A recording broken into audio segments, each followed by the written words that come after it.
জানো তো, আমাদের এই বাস্তব জীবনে যেখানে কোনো স্ক্রিপ্ট নেই, কোনো এডিট নেই, কোনো নিশ্চিত শেষও নেই, বাস্তবে মানুষ ভুল করে, শেখে, হারে, আবার চেষ্টা করে।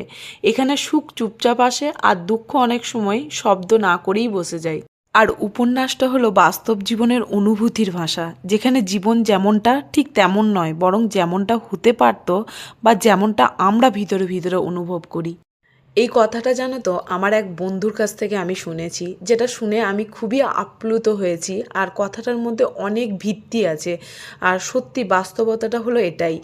যাই হোক, আজকে তোমাদের সামনে একটা মটনের দুর্দান্ত একটা রেসিপি শেয়ার করব। যদি হাতে খুব কম সময় থাকে আর ভালো কিছু খেতে ইচ্ছা করে, চটজলদি এই রেসিপিটা বানিয়ে নিতে পারবে। এখানে আমি 600 গ্রামের মতো মটন নিয়েছি ভালো করে ধুয়ে, আর 5 চামচের মতো আদা রসুন বাটা দিয়েছি, দুটো বড় সাইজের পেঁয়াজ দিয়েছি, দুটো বড় সাইজের টমেটো দিয়েছি, 1.5 চামচের মতো জিরে গুঁড়ো, 1.5 চামচের মতো হলুদ গুঁড়ো, 1.5 চামচের মতো লঙ্কার গুঁড়ো, আর দিয়েছি 4-5টার মতো তেজপাতা, আর দিয়েছিলাম একটা একটা বড় সাইজের দারচিনি, 4-5টা মতো লবঙ্গ, 4-5টার মতো এলাচ, আর কিছুটা টক দই, বেশ খানিকটা ধনেপাতা, আর 4-5টার মতো কাঁচা লঙ্কা, আর তেল দিয়ে বেশ ভালোভাবে মাখিয়ে নিয়েছি।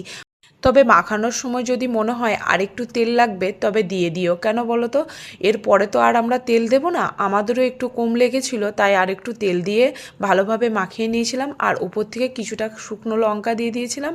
এরপর একটা কড়াইয়ের মধ্যে ঢেলে দিয়ে কিছুটা জল দিয়ে গ্যাসের মধ্যে চাপিয়ে দিয়েছিলাম। একদম হাই ফ্লেমে 10 মিনিট ঢাকনা বন্ধ করে রেখে দিয়েছিলাম। এরপর ঢাকনা খুলে একটু নেড়েচেড়ে নিয়ে আবারও ঢাকনা বন্ধ করে একদম লো ফ্লেমে আধ ঘন্টার মতো ঢেকে রেখে দিয়েছিলাম, যাতে মটনটা ভালোভাবে সেদ্ধ হয়ে যায়। সেদ্ধ হয়ে গেলে ওপর থেকে কিছুটা গরম মশলা ছড়িয়ে নামিয়ে নিয়েছিলাম। সত্যি কথা বলতে একদম অপূর্ব খেতে হয়েছিল। একবার তোমরাও বানিয়ে দেখতে পারো। আরে তোমাদেরকে তো বলাই হলো না যে রেসিপিটা কি বানিয়েছিলাম। মাটন চাম্পারান, এটা মাটির হাঁড়িতে বানানোই সব থেকে বেস্ট হয়, তবে আমার কাছে ছিল না বলে আমি কড়াইয়েই বানিয়েছিলাম।